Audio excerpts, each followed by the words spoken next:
Hi అండి.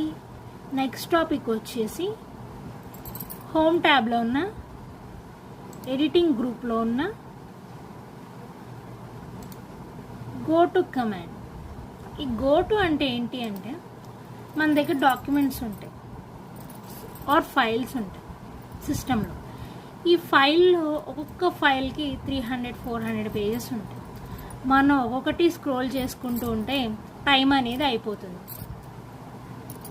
ఇప్పుడు ఏం చేయాలి అంటే మనం ఒక 200 పేజ్లోకి వెళ్ళాలి. స్క్రోల్ చేస్తే టైం అయిపోతుంది కదండి. సో ఈ గో టు ఆప్షన్ యూజ్ చేసి ఆ పేజ్లోకి మనం వెళ్ళిపోవచ్చు అనమాట. నా దగ్గర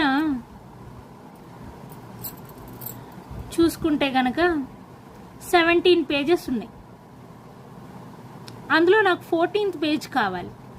సో ఏం చేస్తానంటే నేను